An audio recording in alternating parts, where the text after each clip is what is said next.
अगर मैं कहूं गोंड राजाओं द्वारा बनवाया गया एक महल है जो समुद्र तल से करीब 2000 फीट मतलब 1975 फीट की ऊंचाई पर स्थित है। इतने ऊंचाई पर लगभग 25 कुएं बावड़ी और 4 छोटे तालाब हैं जिनमें साल भर पानी भरा रहता है। क्या आप विश्वास करेंगे? जी हाँ, गोंड समुदाय ने इस करिश्मा को सच कर दिखाया है। यह किला विंध्याचल की पहाड़ियों और रातापानी टाइगर रिजर्व के घने जंगलों के बीच छिपा हुआ है।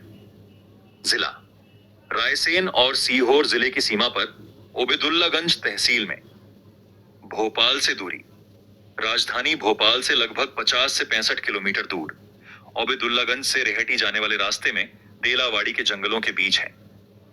वर्तमान स्थिति: पूरा क्षेत्र अब रातापानी टाइगर रिजर्व का हिस्सा है, इसीलिए यहाँ बाघ, तेंदुए और अन्य वन्य जीव भी देखे जाते हैं। इसका इतिहास: रानी कमलावती, वर्तमान नाम कमलापति है, उनसे इसका गहरा नाता है। बावड़ियों की खूबसूरती देखने के बाद हम पहुंच चुके हैं कारागार। कारागार बहुत ही जर्जर स्थिति में है अभी, और ये कारागार 5 मंजिला है जो बहुत ही जर्जर स्थिति में है। इसको यार क्या बोलूँ अब मैं, आप देख सकते हैं।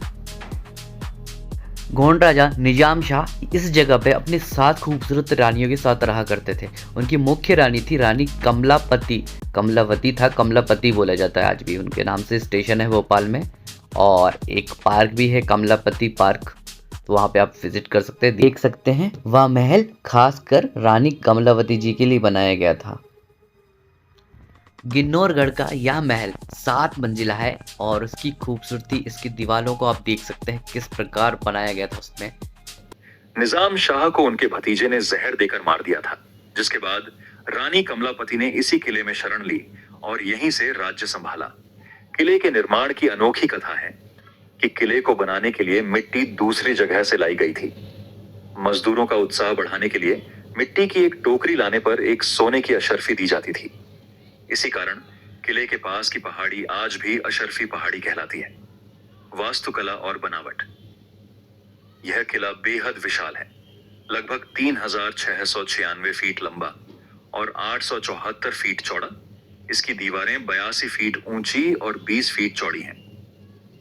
इसे बनाने के लिए स्थानीय काले और हरे पत्थरों का इस्तेमाल हुआ है। इस किले का नाम गिन्नौरगढ़ इसलिए पड़ा क्योंकि यहाँ पर जो दोषी थे, दोषी को यहाँ पे सजा दिया जाता था और उनकी गुनाहों को गिना जाता था। गुनाहों को गिनना, इस नाम से गिन्नौरगढ़ पड़ा इस महल का नाम। रणनीतिक रूप से किला 3 हिस्सों में बंटा था। पहला बाहरी घेराबंदी, दूसरा बस्ती वाला इलाका जहां तालाब था, और तीसरा मुख्य किला। अंदर बादल महल, इत्रदान महल और रानी महल हैं, जो गोंड स्थापत्य कला के बेजोड़ उदाहरण हैं। मुख्य द्वार के पास एक प्राचीन गुफा और शीतल जलकुंड भी है, जो गर्मी में भी ठंडा रहता है। 5. जल प्रबंधन: इतनी ऊंचाई पर होने के बाद भी यहाँ पानी की अद्भुत व्यवस्था है। किले परिसर में और आसपास लगभग 25 कुएं बावड़ी और 4 छोटे तालाब हैं, जिनमें साल भर पानी भरा रहता है। रानी कमलापति को जल प्रबंधन में बहुत कुशल माना जाता था। 6.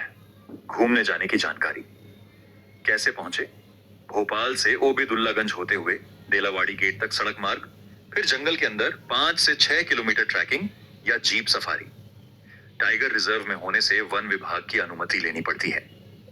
सबसे अच्छा समय: मानसून और सर्दी, जुलाई से फरवरी। बारिश में पूरा किला बादलों में घिर जाता है और नजारा हिल स्टेशन जैसा लगता है। ध्यान दें, किला अभी उपेक्षित अवस्था में है और यूनेस्को की अस्थायी सूची में शामिल करने के लिए प्रस्तावित 5 धरोहरों में से एक है।